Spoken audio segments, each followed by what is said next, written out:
Often, particularly with the overly sensitive and easily offended types, one starts off a sentence or the articulation of an opinion with some wishy-washy caveats like, I'm not judging, or I'm not accusing, or some pseudo-virtue signalling wokery.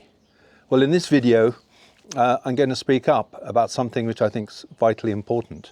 I am going to judge and I am going to accuse. I think we should be brave.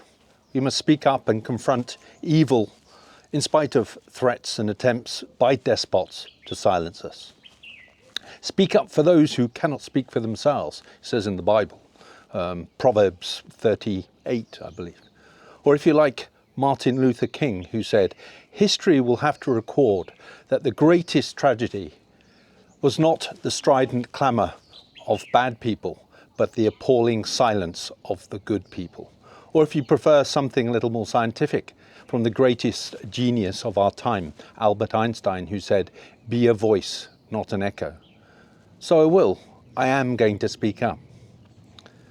I accuse every single senior UK police officer and a large proportion of the frontline police officers, and indeed the security services, of dereliction of their sworn duty and oaths, of engaging in two-tier law enforcement, of declining standards, of discrimination against ethnically English people, of taking away free speech, liberty, and enforcing medieval blasphemy laws, of collaboration with foreign forces and terrorist groups, of treachery, and of cowardice. So who am I to accuse or judge? Well, firstly, I'm an Englishman who has lived a very full 6 decades on this planet. I've been around, I'm well read, and I've seen the world. I also used to be a policeman in London and also here on the other side of the world in Hong Kong.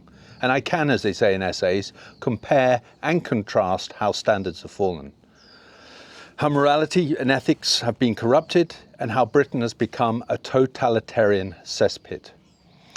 So let me give some context and background before I support my accusations. My career in law enforcement and later in corporate investigation wasn't what I actually wanted to do as a child. In fact, I wanted to be a pilot, to fly for a living in the military or commercially. But childhood poverty, a complete lack of adult guidance and supervision, disappointing school grades, and to be honest, immaturity and exhibiting no leadership potential whatsoever frustrated my efforts. I gave up far too easily at the first hurdle. And in a last-ditch attempt to escape the village of the damned in the rural Staffordshire village I grew up in, I accepted the first job I was offered, the Metropolitan Police. At the beginning of 1982, I took a train from Burton-on-Trent in the Midlands of England to Euston in the capital of my country, and indeed the country of my ancestors going back thousands of years. Then a tube ride on the Northern Line and exited with my suitcase at Hendon Station, not knowing, of course, that Colindale was actually nearer to the police college. On my first day at Hendon, after being fitted out with my uniform and given a tour of the college, I sat with an assortment of other recruits in the classroom and was presented with my first STAR report, a name given to a piece of law or police procedure that we were expected and tested upon to memorise by heart. It was a quote from Sir Richard Mayne, 1829, which went, "The primary objectives of an efficient police force is to prevent crime, and, if crime does occur, to detect and punish offenders." He further went on and stated the ultimate measure of success for those efforts is the absence of crime and disorder. This first STAR report articulated every single police force's and police officer's reason for being. The next lesson was the Theft Act. Its importance and the priority it was given by the police is borne out by the fact I still know all of it, and indeed the later revisions, be it the UK Act or the Hong Kong ordinances, off by heart, including definitions and interpretations. Being called a thief taker was pretty much the best compliment a police officer could be given back in those days. During my time at Hendon, the concepts of setting a good example, being highly disciplined, being impartial, being apolitical, keeping private life private, exercising good judgment and discretion, and maintaining high standards was constantly drilled into us. We were expected and required to walk tall in our blue uniforms and distinctive helmets, ironed and brushed to perfection at Hendon, and later worn with pride on the streets of London. A beacon of safety and security to the general public going about their lives, and a visible symbol of law and order to the predators, criminals and hooligans that stalked amongst us. In addition to being academically armed with a good grounding in criminal law, police procedure and traffic laws, we all had to reach a decent standard of fitness, pass the St John's Ambulance first aid course, and pass a fairly rigorous swimming life-saving qualification. And take a punch, literally. My first time in a boxing ring involved being pummeled in a milling exercise by P.C. Voronkovich, a former army squaddie of white Russian extraction from the tank regiment, who, being older and wiser than me, shuffled down the two lines of nervous recruits and made sure his opponent was a gormless, spotty teenager. Like many kids, I had encountered bullying, hooliganism, thuggery and petty criminality whilst at school. But my first few days as a policeman presented my first real encounter with how evil and depraved humans can be. Within Hendon Police College was a museum that displayed some truly gruesome and grotesque examples of what humans are capable of, and the evilness and unspeakable violence we can inflict upon each other. Much later in life, when studying criminology and indeed during my training to be an EOD bomb disposal officer, did I learn of Bias-Saprin, one of the 7 sages of ancient Greek, who famously said in the 6th century BC, "Most men are bad." Now, after 4 decades investigating people doing bad stuff, I feel I can correct this ancient Greek sage, as most men and women can be bad, and if having the opportunity and motive, will be. If you think about that, it doesn't bode well for the lofty principles of democracy, universal suffrage and one man, one vote, does it? But as Churchill said, it's the best form of government we have if you look at the alternatives. One of the exhibits in this museum was a newborn baby in a cylindrical jar of formaldehyde with a tattoo on its little curled up lifeless body reading "Rob's baby." I remember staring at it for quite a while and thinking some evil creature did that, and soon it'll be my job to hunt down such monsters and bring them to justice. Another exhibit was of men crucifying themselves on Hampstead Heath, voluntarily I understood, in order to get some kind of high. At this very early stage of my adulthood, it soon became apparent to me that humans can and do go to incredible lengths to get high, get money, get power, gain face and seek revenge, whatever the consequences to themselves and others. Thereafter, I underwent 4 months of training that started off my 2 years probation as a police constable. Nowhere near as exacting and disciplined as the training I would receive 5 years later in Hong Kong. But at my passing out parade, I felt I'd achieved something and felt a profound satisfaction that I was entering a profession I could be proud of. Soon after, I was herded onto a bus with my entire possessions in a suitcase and turfed out outside Ealing Police Station in West London, which was to be my nick for the next 5 years. I was now PC 929X. As a country boy, a teenager, with a received accent and being called Rupert, meant that I would endure a fair degree of piss-taking and ridicule. The snowflakes of today would call it bullying. I call it conditioning. After all, as they said, if you can't take a joke, you shouldn't have joined. Also, until I reached my 19th birthday, I was not allowed out, in the sense that I was not allowed to go out on patrol until I reached my 19th birthday.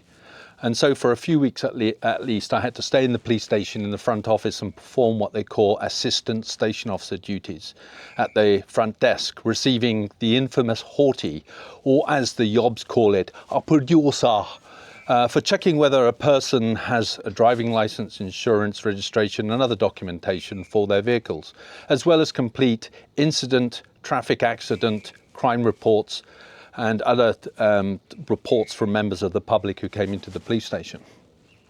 It seemed at that time the entire population of Southall shared one driving licence in the name of Patel that was used to throw a fleet of Datsun Sunnies around the streets of West London, invariably causing a wake of Bangalore-style destruction and mayhem, and resulting in the popular joke among my colleagues that, although extremely funny and accurate, I'd better not recount here. I suppose I'm already pushing the boundaries. If you want to know, ask in the comments. Anyway, once allowed out, I was puppy walked by a WPC called Anne for a few days, who must have told one of my sergeants I wasn't going to do anything silly. And thereafter, during morning, afternoon and evening parades, depending on which shift I was on, I was assigned a beat that I patrolled rather cluelessly until I slowly gained experience performing quite possibly the most responsible and fascinating job a person can have. It's safe to say that the police, detective stories and whodunits hold a special fascination for most people, which is why I suppose they are the most popular subjects for countless movies, television programs and books. And I must say, watching the Sweeney, Starsky and Hutch, Kojak, The Streets of San Francisco, and even Dixon of Dock Green on the telly as a kid must have subconsciously influenced my career choice. The reality of actually being a policeman in London was a mixture of large stretches of boredom interspersed with periods of absolute mayhem, danger and excitement. There were of course times later in my career when it was mostly mayhem, danger and excitement and my feet barely touched the ground. Although I never thought of the police as a vocation, it became one, and I took enormous pride in what I did throughout my time as a police officer. Yes, I made mistakes, of course, but not out of maliciousness or vindictiveness or lack of integrity, or, heaven forbid, cowardice. Contrary to what many people thought at the time, there was in fact a very strong internal culture in the police that absolutely despised bent, crooked or lazy cops. And in reality, it wasn't any near as corrupt or abusive of power as I was led to believe before I joined. I look back at my colleagues from my Met days and I can say with very few exceptions that they were all highly professional, dedicated, courageous, and invariably their moral compass pointed in the right direction. There were a few lazy officers who would be tarred with the description uniform carriers, and a few station cats that, like the eternal candle, never went out. But they were an exception, and over time natural selection generally weeded them out. To cope with some of the awful things we saw and encountered just doing our daily job, there was a prevalent gallows humour and culture of piss-taking that could be construed by civvies as callous or bullying even. But this humour was an important safety valve, as I know it is in the military and other dangerous and stressful occupations. We all did it and we all received the brunt of it. Seeing the smashed up and mutilated bodies, dishonesty, deceit, violence and downright evilness every day is bad for mind, body and spirit of any normal human being. Bad also for those around us and our loved ones, which is why I guess relationships broke down and divorce was so prevalent. Heavy drinking, piss-taking, cynicism and perhaps having a thick skin were coping mechanisms. Being a police officer is not a job for everyone. And this is an important point I will come to later. Meritocracy, integrity and impartiality were integral. Courage, fitness and honesty were essential. Ealing, or X-Ray Delta as my division was assigned, was positioned between Southall, which was heavily populated at that time by Sikhs and Hindus, and Acton, which had some notoriously lawless council estates that often erupted into riots by the minority West Indian occupants, as indeed they did in other parts of London at the time, like Brixton and Tottenham.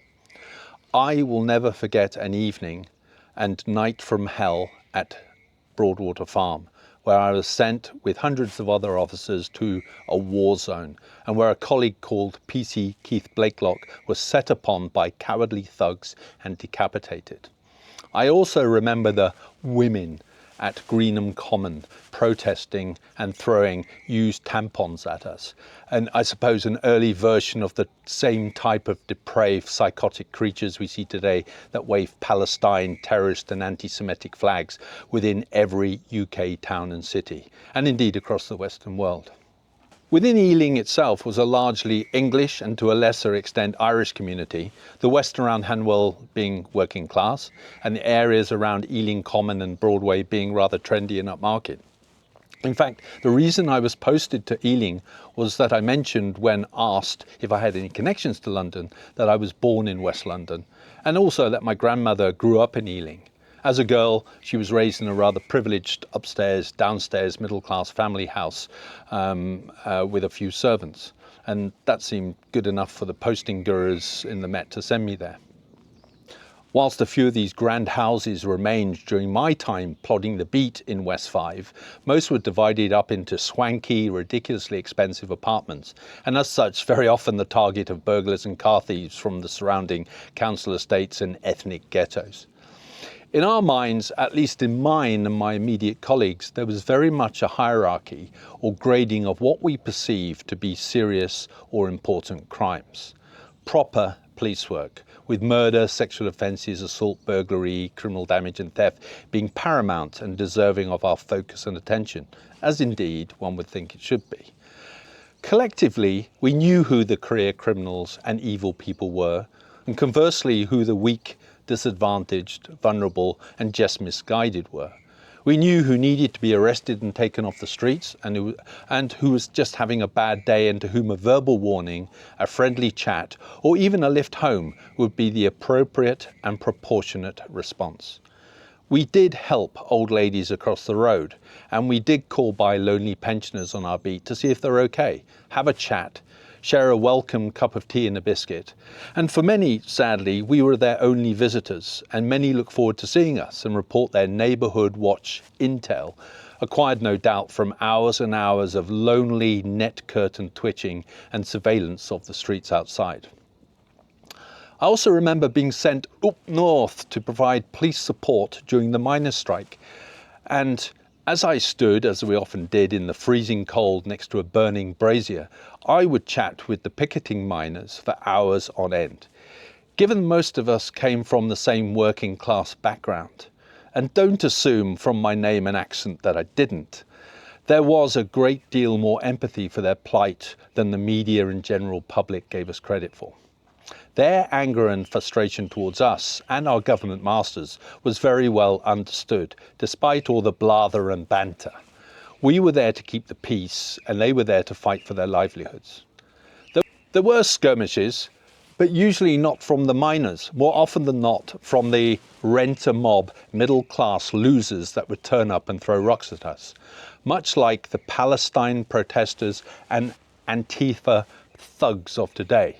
The coal miners absolutely despised these useful idiot lefties as they did their cause no good whatsoever. In fact, quite the opposite.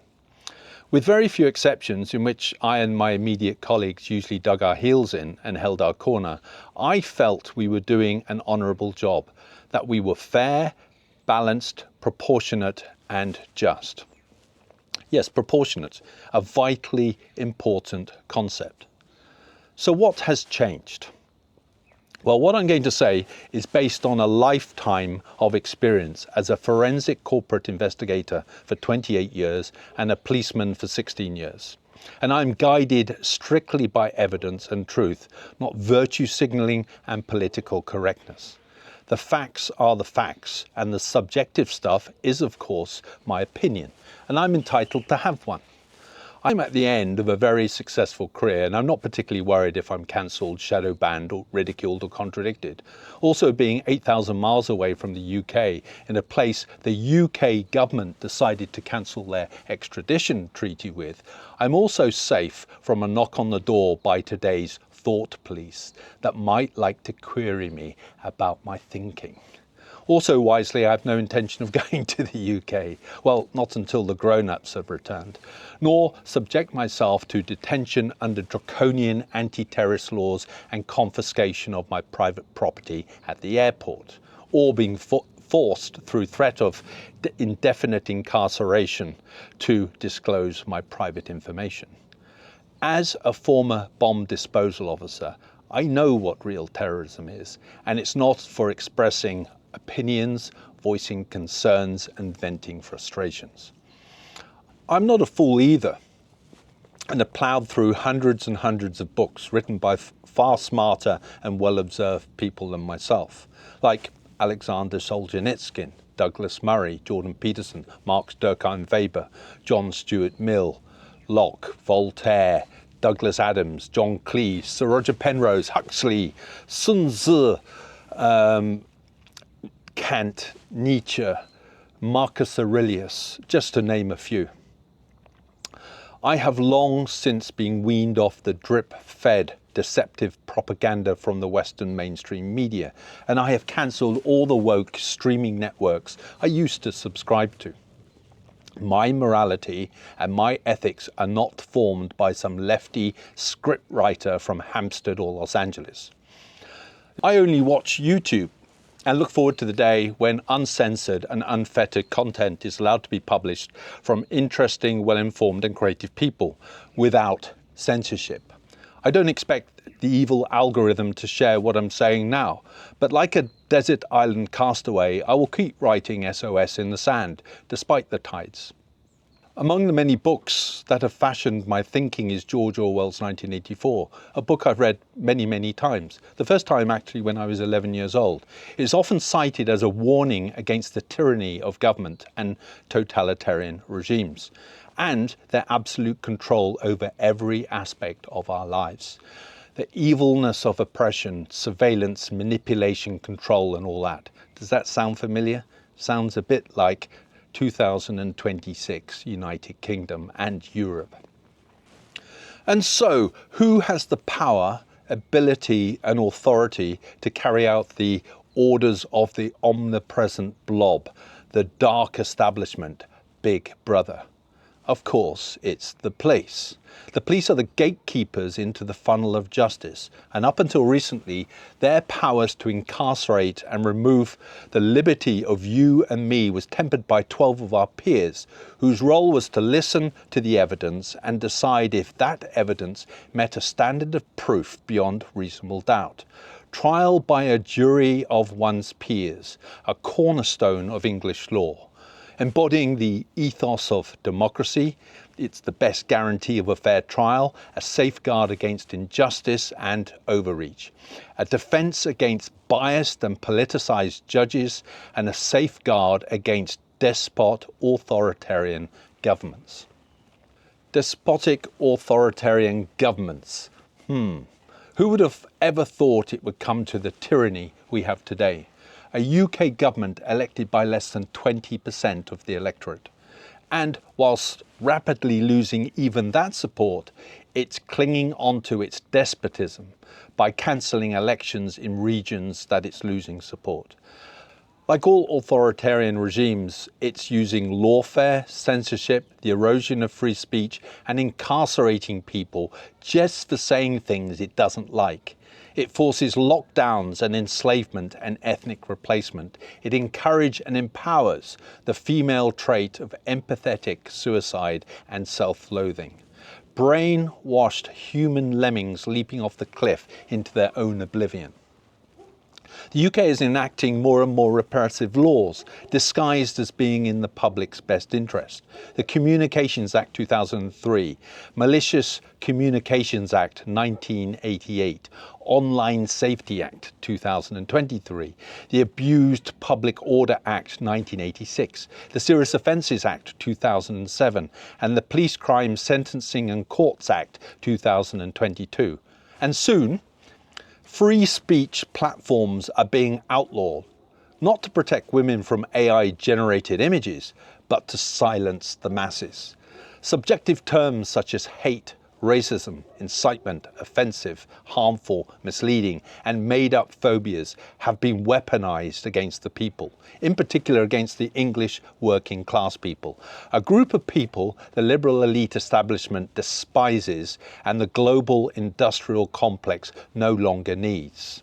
Like in Orwell's 1984, enemies are created to hate and fear and distract focus from the real enemies within. Have you noticed that suddenly Russia is the greatest threat? A country that helped secure the end of Nazism and fascism, and is currently in a war against its neighbour, another former Soviet Union country. Of no real threat to the West, and yet an excuse to start a war that will help in the eradication and replacement of the hated white working class males, again sent off to be slaughtered in the trenches like they were in World War I.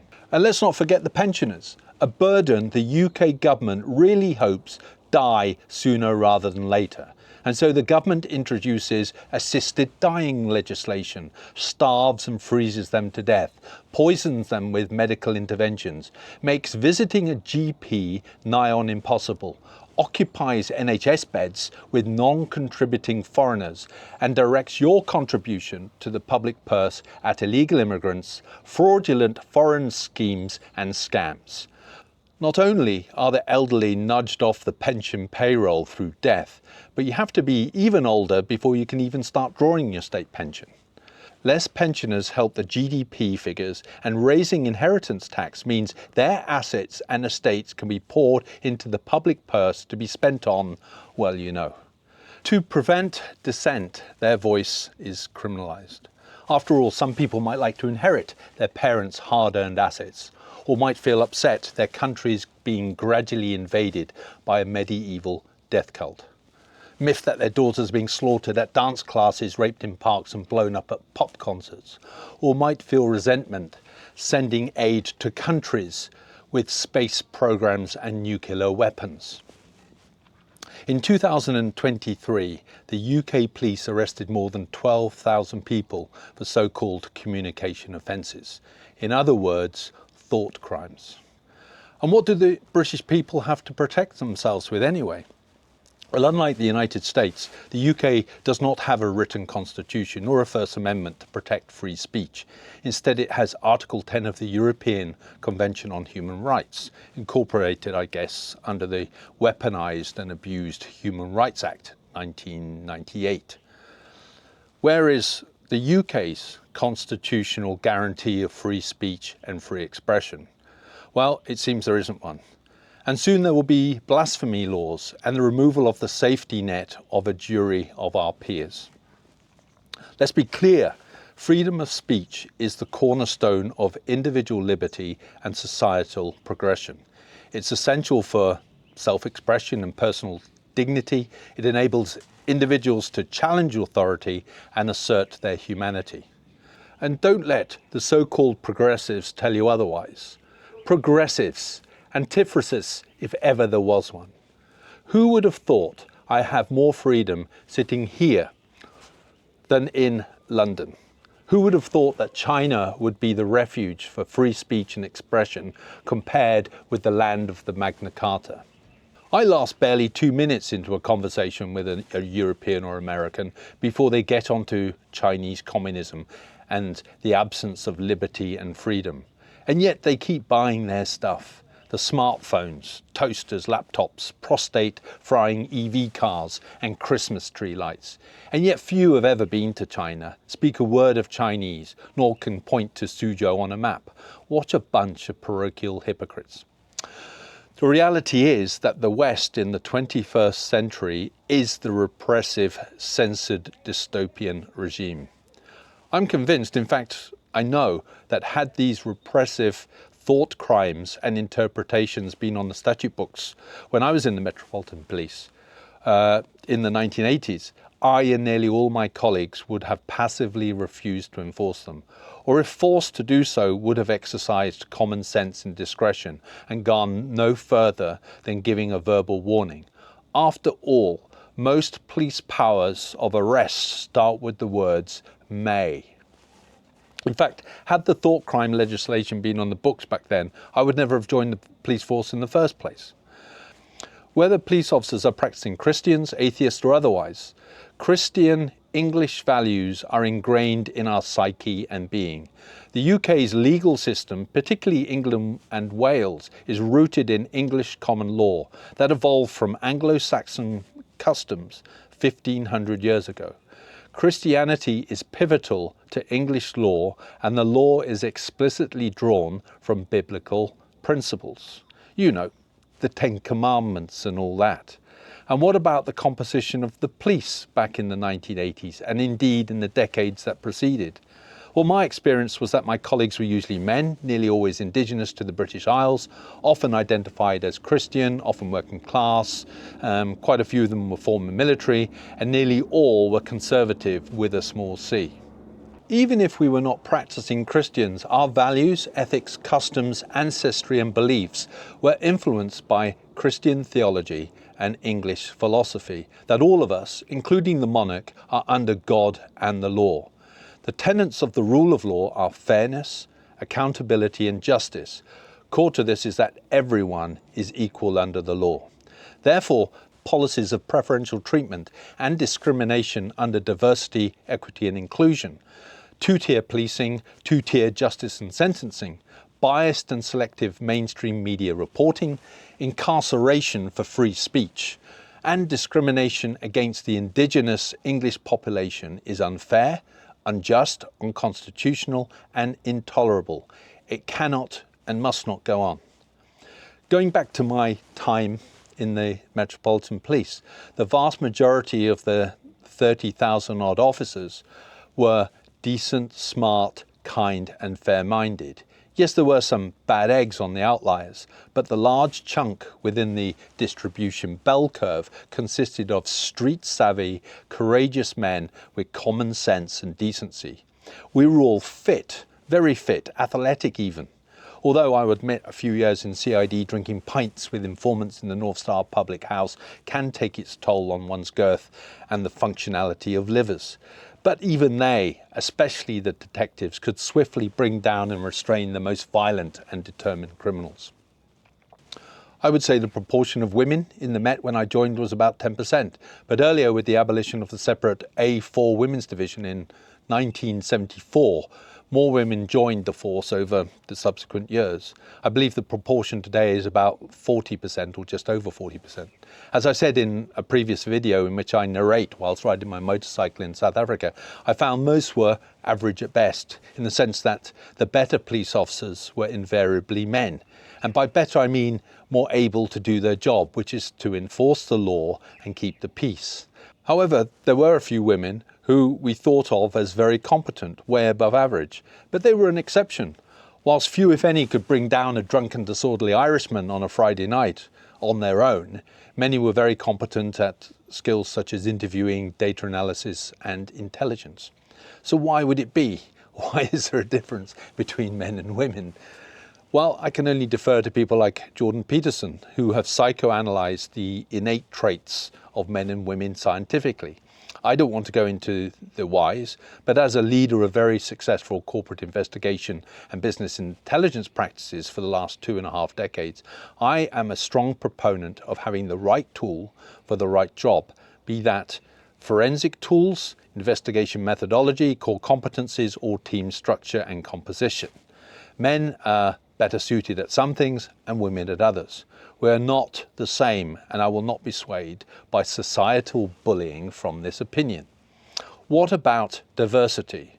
Well, given I had to bend over and present my arsehole for examination by several doctors at my medical board during my selection to join the police at Paddington Police Station, I suggest homosexuality was frowned upon back then. Looking back at my days in the Met, I really didn't know any man who was openly gay. There might have been. Who cares, so long as they don't make it compulsory, was my view. Of course, being gay would be the butt of jokes, if you excuse the pun, but so would being Welsh, having red hair, or being called Rupert. All that said, I guess the 1980s Met Police bum examination wasn't so effective at identifying female homosexuals. I think among the women officers at my station there were a few lesbians. After all, policing back then was a very masculine occupation, and being butch wouldn't do you any harm, especially in a tussle. Did anyone care? No. As I said, our private lives were our private lives and they weren't discussed. What about foreigners, Asians and blacks? Well, I suppose this is an interesting topic for me. At school in Staffordshire, I never saw a single black person, not one. Despite all the things you will see on TV looking historically back at England, there weren't any before 1950s, and in the countryside there were none. My earliest encounters with Africans or West Indians was on a trip to go ice skating in Birmingham as a teen. And I remember I was quite intimidated and scared. I'd never come across them before. They weren't how I imagined them to be, certainly not like Donna Summer, Barry White, Sidney Poitier or Muhammad Ali, who I highly admired watching the television. Prejudice? Well, not intentionally, but a fear is based on experience, perception and instinct. I was a product of the environment at the time, and it's ridiculous and unfair to retrospectively impose today's values and mindset on peoples from the past. In fact, back in those days, the BBC showed black-faced men dancing every Saturday night at prime time, and we laughed at comedies where effeminate men and men wearing dresses. In any case, I was raised in a disciplined household to be well-mannered and polite to everybody, especially adults. Regardless of what one thought, one kept one's thoughts to oneself and all that. Not talking to unless spoken to, elbows off the table, back straight, please and thank yous, polite and courteous. And on that point, it's a great shame that good manners and politeness and discipline seem only to be taught at English expensive public schools nowadays, and that there is a prevalent counterculture in the West that encourages the youth to be rude, impolite and inconsiderate to others. And increasingly so by women who think being loutish and oafish balances the books and appears, well, I've no idea what they want to portray or convey. It's hardly Audrey Hepburn or Sophia Loren, is it? So, did any racial prejudices or stereotyping from my background, environment and upbringing increase when I joined the Met? Well, I was pulled in two directions. Firstly, every police station had a collator's office and an officer assigned to be a collator who managed divisional intelligence. Without going into depth, and I can because I've made a living from intelligence analysis, it was a card index system of criminals and suspects, and the intelligence was updated from various sources, mostly criminal records and street level intel. There were pictures of wanted people and convicted criminals and suspects divided into the type of crime they committed. And it didn't take a data analyst to notice that the street robbers and muggers were nearly all black, all the fraudsters and cheats were nearly all Asian, and the burglars and car thieves were nearly all pink. And I don't remember ever seeing a Chinese or Japanese face on the walls of the collator's office, or indeed ever seeing one in a London police station charge room. That's how it was. Whether you like it or not, those were the facts. However, criminologists might like to hypothesize why races or classes of people are labelled or pigeonholed. All the Sweeney Todd C11 armed blaggers seem to be local fruit stall owners, car mechanics or scrap metal dealers. Again, that's just my impression. To destroy my stereotyping, which was hard to do given all the evidence to support otherwise, I had one boss who stood out in my mind as being a decent sort and who treated me fairly and allowed me to join the crime squad, despite my inexperience and general uselessness. He was called Norwell Gums, or Noz Roberts, or more affectionately, Nozzer. Noz was the first black man to join the Metropolitan Police and came from a West Indian police family background. Over many drinks in various dens of iniquity across West London, Noz occasionally recounted some dreadful stories of how he encountered racism when he first joined the police force in 1967. Discrimination, petty bullying, name-calling, nothing the police force can be proud about. By the time I was working for him in the mid-1980s, he was a well-respected detective sergeant, a workaholic, huge in size, rather loud, drank a lot, hardly slept, loved cars, and was kind and generous to me. And he was one of the few who provided me with any semblance of mentoring throughout my entire time in the Met. I was a blank sheet of paper given my age, education and background, and he taught me a lot. But importantly, he was kind within what I can describe as a tough, competitive work culture of no-nonsense, continual peer appraisal, constructive criticism and occasionally ridicule. And in those days, The Met did not recruit rapists and criminals. But now, just look at the news in the last few days. The Met has hired a serial child rapist, including hundreds of unvetted criminals. It's absolutely unbelievable how the standards have plummeted. I should be embarrassed and ashamed to have the Metropolitan Police on my CV. But as I've made clear, back then was very different to how it is today. So allow me to reminisce back to those better days. What did I actually do back then? Well, nothing out of the ordinary given my junior rank. I patrolled the beat in uniform, usually alone. I had a spell in the vans, the IRU, DSU and SPG, an attachment to beat crimes and later to ex-district crime squad. And I boxed a lot at light heavyweight. My favourite job at Ealing was being on the area car, also known as the RT car. In my day, it was an ST1 2.6 litre Rover. Not being a Class 1 advanced driver myself, although I yearned to be one, I sat in the front left-hand seat, was in charge of the New Scotland Yard radio, entrusted with the huge responsibility of making the blues and twos go on and off, and where I was to witness some of the most amazing and incredible car chases you can ever imagine. Purpose was to respond to 999 emergency calls. And I can ramble on for hours about some of the things we did. Proper cops and robbers stuff.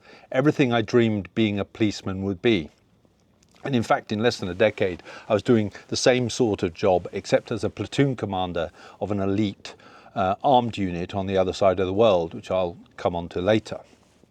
I worked with 5 advanced drivers back then in the area cars, and they're all extremely professional and very different in character and temperament. And for the sake of posterity, I will name them: Ian, Pete, John, Mick and Lionel. We have long lost contact, except for Ian, who remains a dear friend to this day. I'm quite sure, in fact I know, his thoughts about the current state of the UK policing is the same as mine. But like many other former UK police officers, he has to keep stum, as he lives in the jurisdiction of the UK and draws a police pension. I don't live in the UK and I don't have a police pension. Foolishly, I was persuaded to withdraw my entire 5 years Met Police pension contribution and invest in a stripper and a comedian at my leaving do before heading off to Hong Kong. Yeah, I regret it now. As I look back, the stripper wasn't very pretty and the comedian wasn't very funny. One of the differences between then and now is that the police, before the introduction of the Police and Criminal Evidence Act 1984, prosecuted their own cases in court, especially in the magistrates' court, and we would prepare legal aid papers for cases that were committed for trial at Crown Court, getting the assistance of a barrister or QC as the prosecuting counsel. Afterwards, after the introduction of PACE, all prosecutions were undertaken by the Crown prosecution system that in my day seemed to be populated by C-grade solicitors that were far too dim to pass their bar exams. Harsh? Well, perhaps so, but it's how we all remember it back then. I understand a certain Prime Minister used to be in charge of these slow horses. I say no more. Downside to prosecuting your own cases was that if you were a thief taker, you were often required to go to court in the mornings, give evidence and make applications before the court. The upside of this is that we really understood court procedure, rules of evidence and how to prove a case. The other upside is that we often got overtime money to be at court on our days off or when we were on afternoon or evening shifts. I did find it actually one of the most stressful aspects of being a policeman. Being cross-examined by an eloquent barrister or admonished by a seasoned judge definitely stiffens the sinews and summons up the blood, to quote the bard. Being a bit personal, there are 2 other defining things from my short 5 years in the UK police that may have influenced or skewed my impressions and outlook. Firstly, I got my girlfriend pregnant, stupidly married her, to be seen to do the honourable thing, got divorced in quick succession and was basically relieved of any spare money I had thereafter. So I was completely broke and completely removed from any activity whatsoever that required having something in one's wallet. The second, possibly because anything that involved having any money was excluded from me, is I took up boxing within the police boxing system. Little did I know this would change my life. I became extremely fit. I found a sort of family within boxing. It gave me purpose. It gave me pride. The Met Police absolutely loved boxing, and it was the first thing, or the first sport I ever did that I was really good at. I got noticed. As time moved on through my 5 years, I went from spotty teenager to slightly less spotty, super fit young man. It's at this stage in one's, or 5 years is a stage in one's police career, that you start considering career options, promotion to sergeant, specialising into units like CID, traffic, river police, mounted police, or stay a career police constable, which isn't such a bad thing. I wanted to join Special Branch. The reason for this is that one of my sergeants, called Stan, was from Special Branch and told me all about it, what they did, and he thought I'd be quite good at it. After his mandatory 1-year stint back in uniform following his promotion to sergeant, Stan went back to Special Branch at New Scotland Yard. And not long after this, I was standing in a Shield serial behind Shields with my other uniform colleagues during what was known as the Wapping dispute, holding back protesting print workers, and among the crowd I spotted Stan, dressed like a lefty, shouting fascist pig scum, Maggie's boot boys and all that at us. And I decided, okay, that's the job for me. Also, I was motivated to fight real terrorists, largely because my brother was blown up in Hyde Park by the IRA in 1982, whilst on Queen's Lifeguard with the Blues and Royals Household Cavalry. And I thought, and still think, the PLO, the IRA, Abu Nidal, Black September, the People's Popular Front of Judea, Marxists and jihadis are all evil bastards and should all be in chain gangs breaking rocks for eternity. And so I applied. I did the selection examination and I failed, largely because I spent all my time running, training and boxing rather than preparing and reading up who Abu Nidal actually was. All in all, apart from my boxing, my life and my career was not going how I wanted it to go. My personal life was miserable. I had no money. I was starting to dislike what a mess London was becoming with all the riots and general anomie. So I applied to join the Royal Hong Kong Police. Went through the inspectorate selection process at Grafton Street in London and was delighted to have been accepted. Unbeknown to me at the time, the acceptance rate was about 1 in several thousand who applied. I'm not going to go through my time in the Royal Hong Kong Police because I've written extensively about it in my bigbiketrip.net blog, and this narrative is about the UK police and what I think went wrong. Anyone interested can read, and you'll find it in the link in the description below, as YouTubers say. However, the Hong Kong Police was a highly professional colonial police force, and I did extremely well in it. I received Baton of Honour after completion of 10 months training as an inspector. My platoon won Best Platoon at Police Tactical Unit. I completed and finished Special Duties Unit selection. I became a bomb disposal officer in the EOD cadre, and my most proud accomplishment was commanding an emergency unit in unit platoon in Kowloon during Hong Kong's most violent period of armed robberies and mayhem.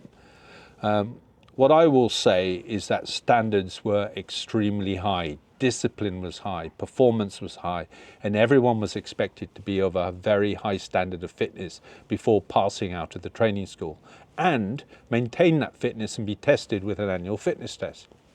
1.5 miles in 7 minutes 10 seconds was my fastest AFT run, and I'm quite proud to say I can still do it under 9 minutes. We had short hair in uniform, no tattoos, no nose rings, no dyed hair, no politics, immaculate uniforms, polite, professional, impartial and tough. So have standards declined in the Hong Kong Police? Well, yes, I have to admit they have a little, but not much. Far, far less than how standards have plummeted in the UK Police. My personal view is the absence of European inspectors, the removal of the fitness standards, and women being allowed into front front-line units like Police Tactical Unit and Emergency Unit has lowered standards.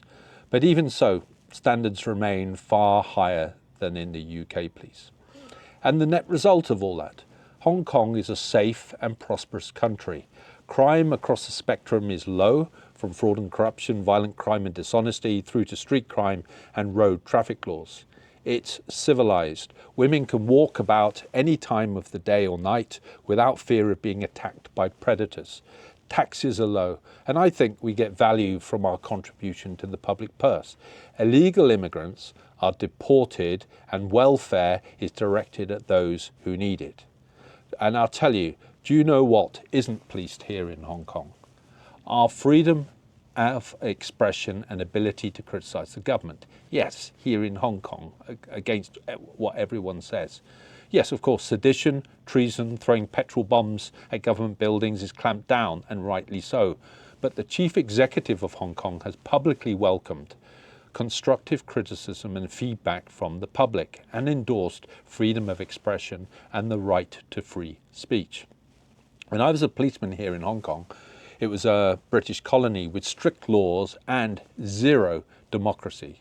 Now, Hong Kong is a special administrative region of China with a government and civil service that actually has a higher degree of accountability than any in the West, or indeed in other parts of Asia, Africa, or the Middle East. A few days ago, in fact, I voted in our elections for a candidate among half a dozen other Hong Kong citizens. British common law continues in Hong Kong, and I personally believe it'll continue to do so after 2047, because two systems, one country works perfectly well. What about the UK? What about the UK police? Well, standards have plummeted, seriously so. The Metropolitan police force is now despised by the common English man. It no longer polices with consent, but rather from a socialist elite mandate.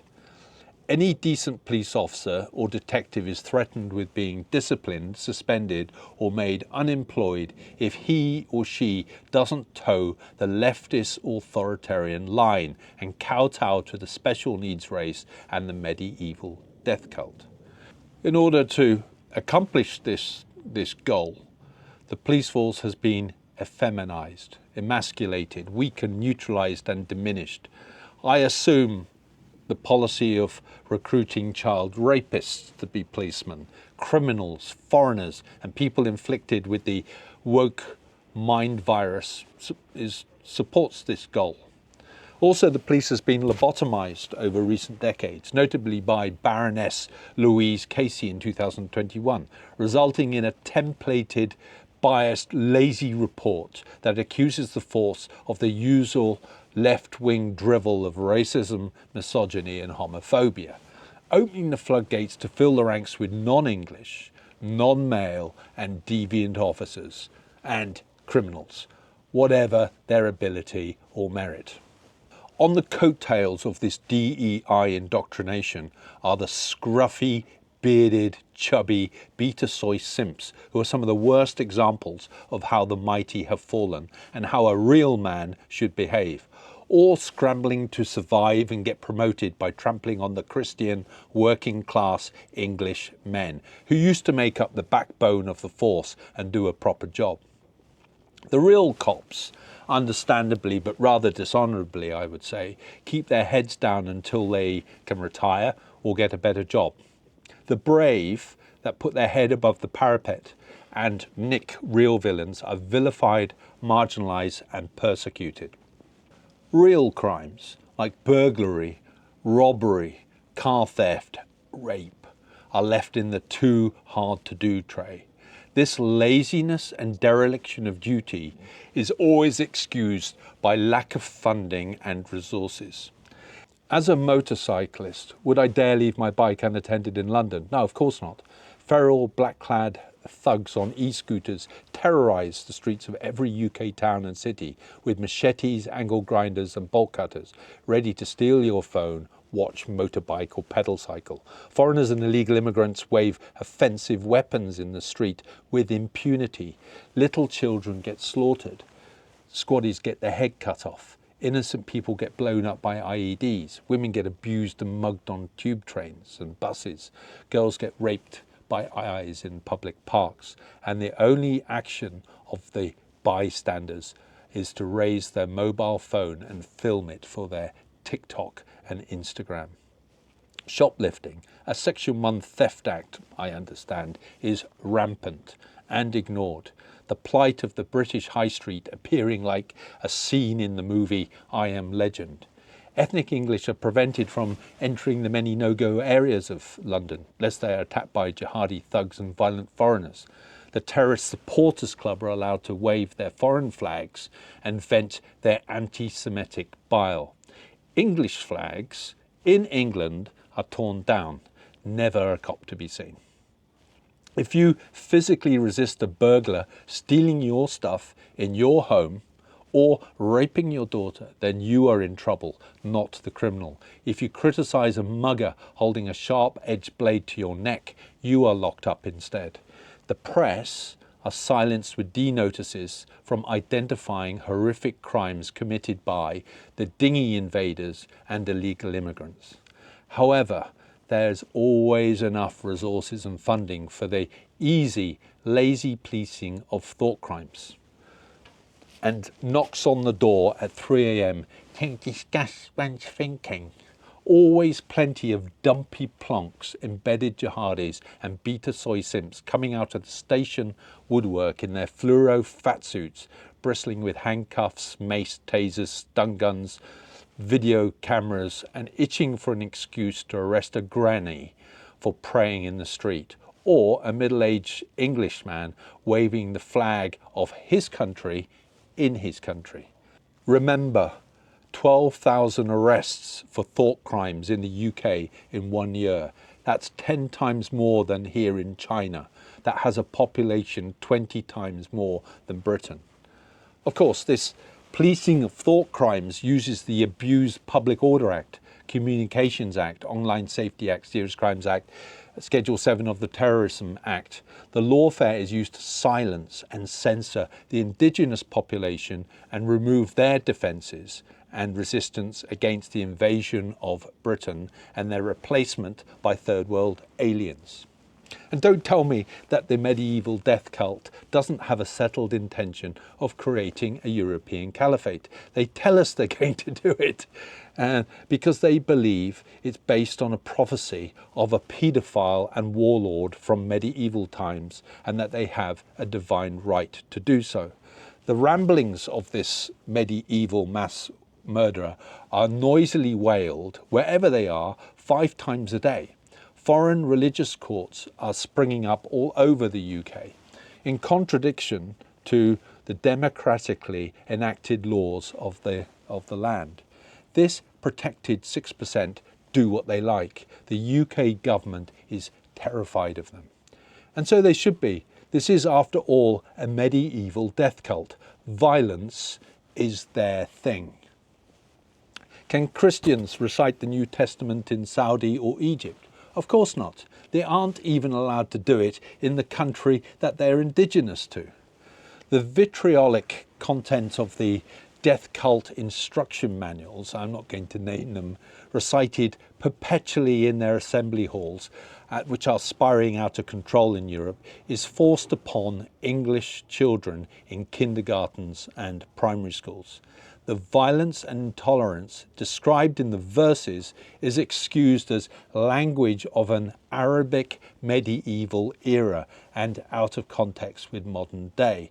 And yet we all know this is a call to arms to invade, kill, subjugate every single non-believer. Like the Borg in Star Trek, this medieval death cult wants to assimilate and enslave the weak and kill the strong. They are infiltrating every nook and cranny of European national and local government, engaging in sectarian tactical voting, removing resistance through legislation, and playing the race card, labelling any British Christian that opposes the invasion as a racist or far-right or an Islamophobe, so they are silenced, cancelled, and eventually disappeared.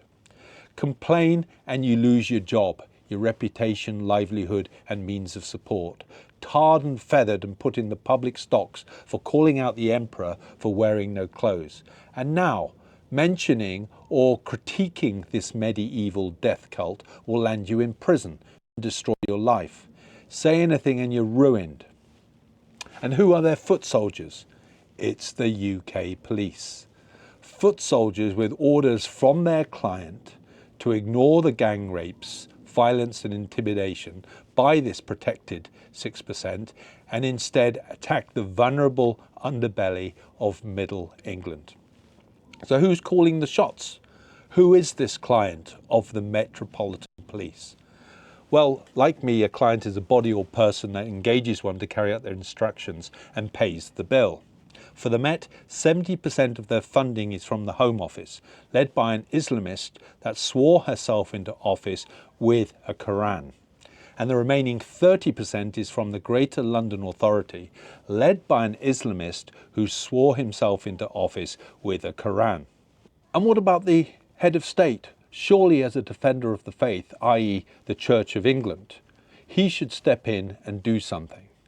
Sadly though, the British monarchy died with the Queen, and her cowardly, awkward son is nothing but an Islamic stooge that likes dressing up and talking to pot plants. And what about all the useful idiots?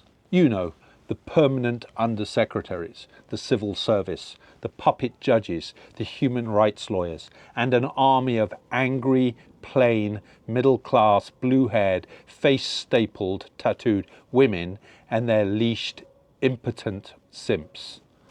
Well, I don't really understand, but I suggest their hold on reality is obscured by their English middle-class virtues of being polite, tolerant, welcoming and kind, as well as their champagne socialist hatred of Jews and the riff-raff English working class. The respectable centrists of British society, and I know many, bury their heads in the sand, hide in the shadows, keep quiet, run cowardly with the herd, hide in their sheds and do nothing for one simple reason: to keep their jobs, to avoid being fired by the omnipresent Susans from HR or barred from their golf club.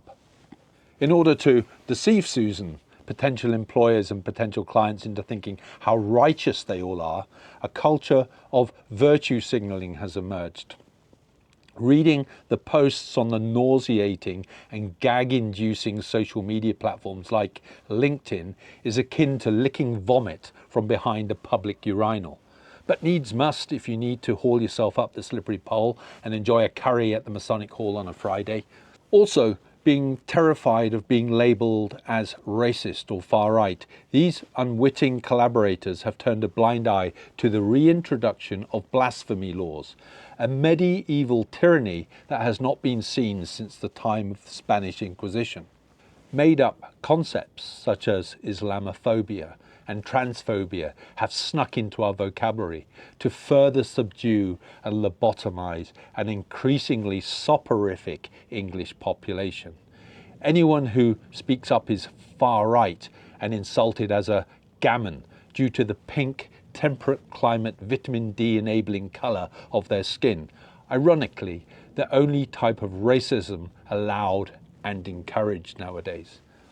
And what's in it for homosexuals and transsexual people anyway, other than a future that involves being hurled off a building, followed closely by their Shih Tzu dog? And women, turkeys for Christmas surely. How about typing Taliban or Islamic State into any search engine and see what's in store for all you ladies? It ain't going to be good. No more blue hair, drinking with the girls, walking the dog, face stapling and prancing about in your underwear on Instagram. I guarantee Mrs. Pankhurst wouldn't approve. And me, well, I don't plan to go back to the UK anytime soon. I enjoy freedom and the good life too much. If I do want to experience the joys of Islam, I'll go to Morocco or Malaysia. At least they have their sunny countries and the governments control their religious nutters. In fact, I have no problem with Islam per se. I have no phobias, except for confined spaces and liberal white women. and in particular liberal white women in confined spaces. I like going to Muslim countries, actually. I enjoy it. I have been to many, probably far more than the vast majority of people who've listened to this narrative so far. I always respect their culture and beliefs and behave accordingly. I like falafels. I quite like camels and goats. Can't say I'm very fussed about 72 virgins, but I'm always up for a challenge. I also believe in God, Allah if you like, the soul of the universe, Mother Nature, the Matrix, or whatever you want to call the universal collective conscience. What I don't agree with is the replacement of Europeans in their own continent. I don't agree with the Islamification of England. I don't agree with the eradication and replacement of our culture, values, history and beliefs, whether Christian, secular, atheist or whatever. There is a good reason the first world is first and everything works and it's nice. It's because it's not the third world, and I've been to a lot of it, and it's a shithole. And I'm ashamed and angry at the UK establishment, the UK judiciary, and especially the police, who I feel are aiding and abetting the Islamification of England and persecuting the English people who speak up against what is clear to anyone with an IQ above room temperature and invasion. As for the police, I don't accept that they're just following orders, any more than the judges at Nuremberg trials accepted that the SS prison guards at death camps were just following orders. And this narration, however few listen or watch, it doesn't matter. But when the European Civil War does start, and surely it will, it stands as testament that I opposed the tyranny, authoritarianism and erosion of basic human rights of expression that the English are presently experiencing. I'm not sure if there are any good, decent policemen left in the Met anymore. I assume there must be, keeping their heads down, avoiding the gaze of their lesbian chief superintendent and jihadi assistant commissioner. Those who can see retirement and the light of their pension at the end of the tunnel must be biting their lips as they endure the purgatory of their daily woke brainwashing, diversity and inclusion training and orders to round up the English grannies and granddads and lock them in prison so they are broken and commit suicide. Those officers that are young, smart and have options, I guess are throwing in the towel and perhaps escaping by emigrating to nice places like here in Hong Kong, or take up worthy occupations like plumbing and motorcycle maintenance. One thing is for sure, the UK police are no longer on your side. It pains me to say, but they are now the enemy. Like they became in Stalin's Russia, Pol Pot's Cambodia, Mao's China and Hitler's Germany, the Gestapo, the Stalin-esque, or should I say Starmer-esque boot boys, the Orwellian thought police. It's just like the police that incarcerated Solzhenitsyn. So what can an English man or woman do? Well, like at the end of one of my forensic reports, I will finish with a list of recommendations to get through these dark days until the other Rupert comes to your rescue. Force change and a general election through passive resistance. Go on strike, go slow, refuse to soldier. Do not allow yourself to be drafted into the UK military and become a cannon fodder on the Russian front. Escape to an island in the Far East or America. Let the middle-class socialist elite send their sons and daughters instead. If the two-tier thought police do come to your door, don't open it. Don't let them in. Force them to get a warrant. Never plead guilty. Remember the mistakes Lucy Connolly made. If everyone pleads not guilty, the corrupt criminal justice system will collapse in weeks and the prison walls will collapse. You have a right to trial and the onus is on the prosecution to prove their case beyond reasonable doubt. Resist the DEI hire's intention to remove trial by jury. This right is fundamental to common law. It checks government abuse. It protects against the tyranny of dictatorships. 12 good strangers should decide on guilt, not puppet judges.